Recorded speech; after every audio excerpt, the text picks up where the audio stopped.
Ada sebuah kisah dari belahan negeri di Sulawesi bagian tenggara. Konon wilayah-wilayah di belahan ini berdiri sendiri-sendiri sebelum disatukan oleh sesosok pria. Ini adalah kisah yang mengungkapkan keberanian dan kepahlawanan seseorang. Pahlawan yang bernama lebih dari satu. Sebelum masuk mengenai kisahnya, ketahuilah bahwa pahlawan ini disebut dengan banyak sekali nama. Di Konawe, ia dikenal dengan Halu Oleo. Di Muna, ia dikenal dengan nama Laki Laponto. Sementara di Buton, dikenal dengan nama Sultan Murhum.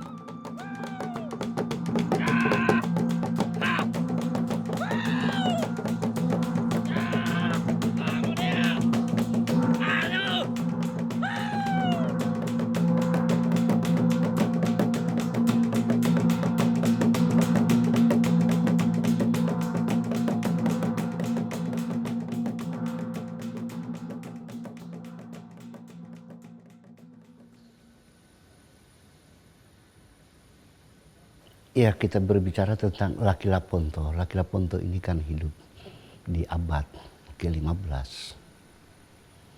Pada waktu itu beliau ketika kerajaan tradisional Sulawesi Tenggara menghadapi ancaman bajak laut dari Tobelo, dan itu keseluruhan wilayah Sulawesi Tenggara, Konawe, Kolaka, Muronene, Muna, Buton, itu semua dalam ancaman bajak laut dari Tobelo. Pada saat itu Laki Laponto tampil sebagai seorang tokoh dan mampu menumpas bajak laut itu. Untuk wilayah kerajaan tradisional Sulawesi Tenggara saya kira tidak pecah belah, tapi pernah ada satu permasalahan awal, yaitu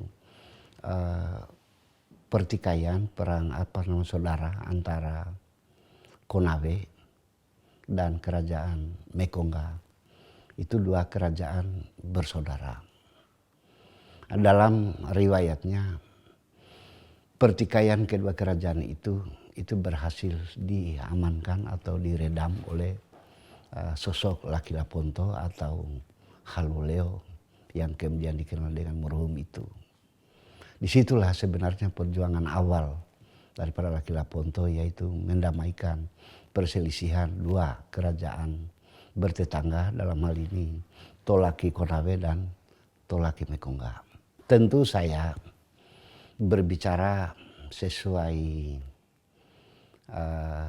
objek kajian saya, yaitu berdasarkan naskah-naskah kuno. Sesungguhnya kalau kita merujuk pada naskah kuno, nama yang muncul, tiga nama itu sebenarnya Halu Oleo itu tidak muncul nama Halu Oleo. Yang muncul justru nama Latolaki. Latolaki. Karena di dalam naskah kuno mengatakan begini, maka berkawinlah Watu Bapala dan Sugimanuru, maka lahirlah Laki Laponto, timba-timbangan Murhum, atau Latolaki. Itu sebenarnya. Dan sebutan untuk Halu Oleo bagi Muna dan Buton itu namanya Latolaki versi naskah kuno. Tetapi di sini itu menyebutnya dengan nama Halu Oleo dan itu versi lisan. Maka Watu Bapala bersuami dengan Raja Wuna bernama Sugimanuru. Setelah itu maka Watu Bapala beranak 3 orang, 2 orang laki-laki dan seorang perempuan. Yang pertama laki-laki itu Latolaki namanya, timbangan Laki Laponto yaitu Murhum. Kita mulai dengan Laki Laponto.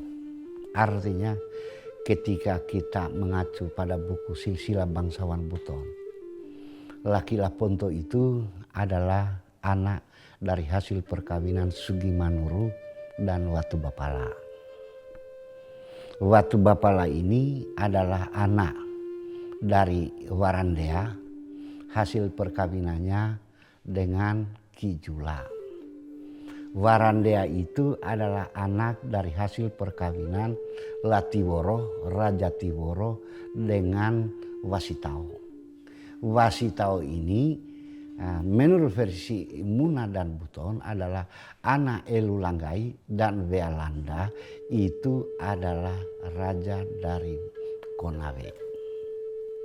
Nah, kemudian tadi anak daripada Wasitao ini, Wasitao dari Konawe, kawin dengan Latiworo, lahir Warandea. Warandea kemudian dikawini oleh Kijula. Kijula itu sendiri adalah anak daripada Batara Guru, Raja Buton yang ketiga. Nah, Batara Guru itu sendiri adalah anak dari hasil perkawinan Bulawambona dengan Labaluhung. Bulawambona itu Raja Buton yang kedua. Bulawambona anak dari Wakaka, Raja Buton yang pertama itu dari Majapahit. Sementara Labaluhu anak daripada Sangariarana, hasil perkawinannya dengan Waguntu dari Kamaru. Sangariarana anaknya Beto Ambari, Beto Ambari anaknya Sipajongan, Sipajongan dari Melayu. Sehingga memang di dalam tubuh Laki Laponto itu tidak bisa lagi diklaim suku Tolaki atau suku Muna atau suku Buton karena memang sudah mengalir bermacam-macam darah di dalam. Jadi Laki Laponto benar-benar darahnya adalah milik semua negeri yang ada di Sulawesi Tenggara bahkan di luar. Kemudian dia punya perjuangan juga cukup menyatukan Sulawesi Tenggara.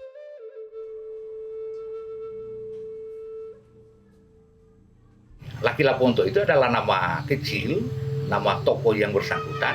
Kemudian setelah beliau remaja, dipanggil oleh pamannya yang sementara menjabat sebagai Raja Buton kelima pada saat itu untuk mendapatkan pendidikan mengenai bagaimana kepemimpinan, bagaimana etika. Raja Sugimanuru ingin sekali melihat Laki Laponto menjadi seorang calon pemimpin kerajaan Muna yang sempurna. Baik dari segi adat istiadat, akhlak mulia, dan kesatria. Untuk itu, ia dikirim untuk belajar di Istana Raja Buton kelima. Raja Mulai, paman dari ibu Laki Laponto. Itu menjadi kelaziman di dalam tradisi kekuasaan Buton. Anak-anak bangsawan itu memang sejak awal dipersiapkan untuk mendapatkan pendidikan tentang karakter, pendidikan tentang akhlak budi pekerti, pendidikan tentang kepemimpinan. Nah, hal yang sama juga dilalui oleh remaja yang bernama Laki Laponto itu.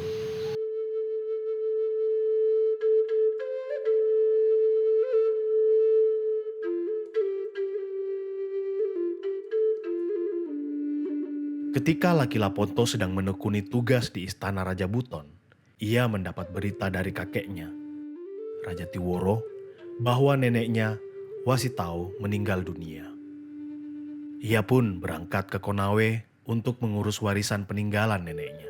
Laki Laponto ke Konawe menurut versi Muna dan versi Buton, yaitu tujuan urusan harta warisan neneknya Wasitao. Tiba di Konawe, ternyata di Konawe sedang terjadi masalah keluarga, dalam hal ini perang antara kerajaan Mekonga bersaudara dengan kerajaan Konawe.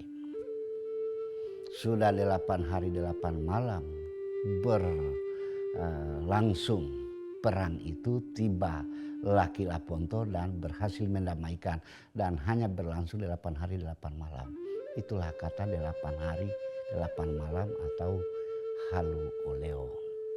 Dengan pemahaman itu untuk di wilayah Tolaki, dalam hal ini Konawe dan Mekonga, itu namanya Halu Oleo.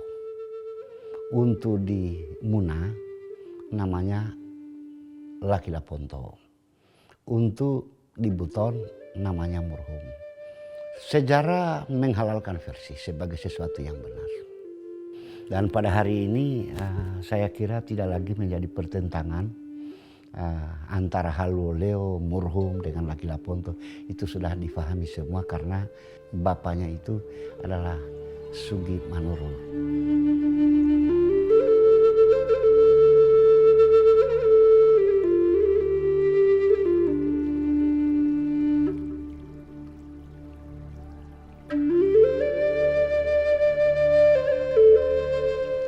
kemudian diceritakan dari Konawe ke Muna, yaitu ke orang tuanya. Nah, singkat cerita, Laki Laponto mengganti orang tuanya Sugi Manuru karena usianya yang sudah lanjut. 3 tahun kemudian menjabat sebagai Raja Muna. Ini versi Muna. Adalah peristiwa besar di Buton, yaitu gangguan bajak laut dari Tobelo yang menurut cerita di dalam dokumen itu bahwa Raja Mulai dan pasukannya sudah kewalahan. Karena jalur di Buton itu adalah jalur transito rempah dari Jawa ke timur, zaman Kerajaan Majapahit, sampai masuk zaman kolonial. Tapi kolonial tidak berjalan dengan sebuah kapal atau 2 buah kapal. Kapalnya berjalan rombong seperti ini. Kekuatan laut ini semua dikategorikan sebagai bajak laut, perusuh di laut. Adalah Tobelo. Tobelo dari Halmahera Utara. Ini adalah sebuah tempat juga mengambil tempat posisi jalur perdagangan rempah. Lalu dari Labolontio sendiri, kemudian juga dari daerah Bugis Makassar, namanya yang dikenal dengan istilah Sanrego, seorang bajak laut, seorang pelaut dan bajak laut, seorang pemberani di laut. Mereka yang menguasai laut lah. Siapa yang tidak membayar atau upeti terhadap mereka, mereka akan membumi hanguskan. Termasuk kerajaan-kerajaan yang ada di darat. Mereka harus tunduk pada kekuatan mereka, sehingga mereka merasa terancam. Termasuk Pulau Buton ini, Kerajaan Buton pada saat itu ramai dikunjungi sebagai daerah transito antara timur dan utara. Artinya Jawa ke timur ke Maluku. Jalurnya, sampai sekarang pun jalur itu dikenal sebagai jalur pelayaran nasional. Situasi keamanan di daerah pantai Buton sangat rawan disebabkan serangan bajak laut Tobelo yang dipimpin oleh Labolontio. Ia terkenal sakti, berani, dan ganas. Mendengar namanya saja sudah membuat orang ketakutan. Konon, menurut cerita, Labolontio hanya bermata satu atau karena sebelah matanya rusak. Ketika itu, Labolontio dan pasukannya akan datang menyerang kerajaan Buton. Raja Mulai sangat gusar. Ia bahkan membuat pengumuman barang siapa yang berhasil menumpas Labolontio akan dinikahkan dengan putrinya yang cantik jelita bernama Watampayadongi. Gambaran sosok daripada seorang Labolontio yang memang sangat meresahkan penduduk kerajaan tradisional di Sulawesi Tenggara. Bukan hanya Muna, bukan hanya Buton, tapi Moronene juga Tolaki. Peristiwa pertarungan Laki Laponto dan Labolontio menjadi kisah yang cukup terkenal di halayak.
Sesuai hukum perang yang berlaku di Buton, setiap pemimpin musuh yang dikalahkan harus dipenggal kepalanya untuk diperlihatkan kepada raja dan dipertontonkan ke seluruh rakyat.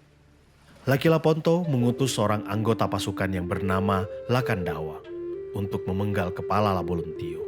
Dengan dibawanya kepala itu, selesailah pertempuran besar dalam sejarah Laki Laponto.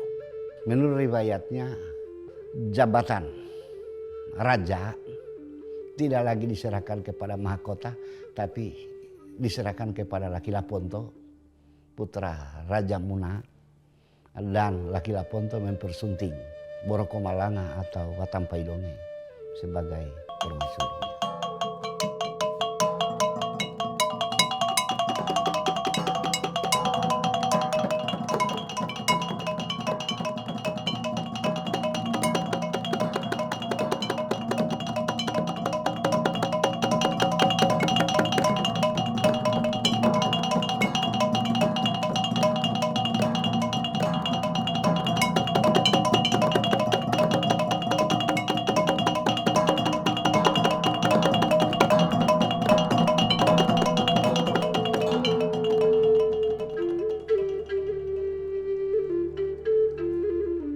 Lewat beberapa lama ia menetap di Buton, Laki Laponto mendapatkan kabar bahwa Raja Sugimanuru, ayahnya, sakit keras. Laki Laponto segera datang ke Muna untuk menjenguk serta memohon ampun atas segala kesalahannya. Namun, ketika ia tiba, Raja Sugimanuru sedang sakratul maut. Hanya beberapa saat saja ia sempat menyaksikan wajah ayahnya sebelum meninggal. Dengan meninggalnya seorang raja, maka harus segera dilantik penggantinya. Laki Laponto terpilih sebagai pengganti Raja Muna. Ketika Laki Laponto diangkat menjadi Raja Buton, waktu itu kepemimpinannya di Muna tidak serta-merta langsung dilepas. Tapi dia bawahi langsung dua negeri. Jadi ketika Laki Laponto membawahi dua negeri, dalam hal ini Muna dan Buton, maka seluruh negeri di tetangga langsung menyatukan dirinya menjadi sekutu daripada kerajaan Muna Buton. Nah, oleh karena itu di situ disebutkan maka bergabunglah Mekonga, maka bergabunglah Kabaena, maka bergabunglah Kaledupa, maka bergabunglah Kulinsusu, maka seluruh negeri yang ada di sekitar dialihkan oleh merhum atau Laki Laponto itu menjadi satu pemerintahan yang kuat. Itu intinya sebenarnya. Saya kira di sini Laki Laponto bisa menjadi inspirasi. Bisa menjadi inspirasi. Sampai hari ini peristiwa abad ke-15. 1542 atau 948 Hijriah, Laki Laponto dilantik menjadi Sultan Buton. Salah satu catatan yang bisa kita tarik dari kepribadian beliau adalah beliau memiliki leadership yang kuat. Itu yang dibutuhkan oleh setiap pemimpin tentunya. Ya. Leadership yang kuat itulah yang menyebabkan beliau bisa memerintah hampir setengah abad. Leadershipnya kuat. Yang kedua, inovatif. Inovatif itu termanifestasi. Bagaimana beliau berusaha melerai atau menyelesaikan berbagai konflik yang ada di dalam wilayah Sulawesi Tenggara pada masanya. Sehingga tercipta suasana kenyamanan. Setiap kerajaan pada saat itu bisa dengan damai menjamin kehidupan masyarakatnya sehingga peradaban dapat terus berlangsung.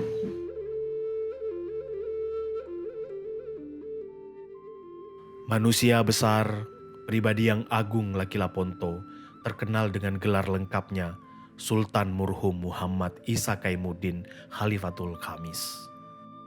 Beliau tidak hanya terkenal sebagai seorang kesatria yang perkasa, tapi juga pemimpin yang karismatik, berbudi luhur, adil bijaksana, dan tegas bertindak, membuat dirinya disegani dan dihormati oleh seluruh rakyat. Ia yang semasa hidupnya menguasai wilayah dari Pulau Selayar di barat hingga Kepulauan Banggai di timur, pada akhirnya harus menyerah kepada takdir. Demikianlah sang pahlawan negeri dan ulama besar, Laki Laponto, Sultan Murhum Muhammad Isa Kaimuddin Khalifatul Khamis, wafat pada tahun 1564 di usia 86 tahun dalam jabatannya sebagai Sultan Buton pertama.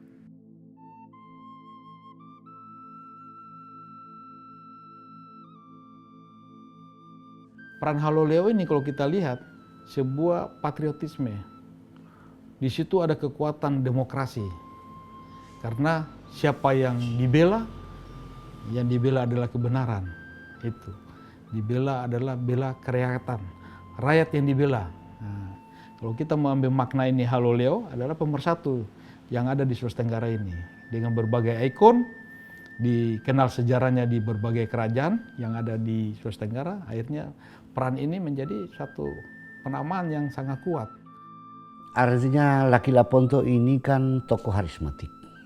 Nah, kepemimpinannya memang itu harus ditiru oleh generasi karena beliau tidak memperhitungkan keluarga sebenarnya. Tetapi namanya membela kehormatan bangsa, itu saya kira tidak harus negeri itu adalah negeri asalnya sendiri, tapi negeri manapun ketika dilanda bala bencana itu wajib memberikan bantuan, saya kira. Beliau wafat dengan meninggalkan nilai moral yang besar untuk masyarakatnya. Jasa besarnya terhadap negeri, kepiawaiannya dalam menyatukan negeri yang berbeda-beda, serta bagaimana dirinya menjadi panutan untuk rakyat. Laki Laponto atau Tolaki atau Halu Oleo atau Sultan Murhum menjadi sosok pahlawan bagi setiap negeri berdasarkan kisah yang mereka banggakan.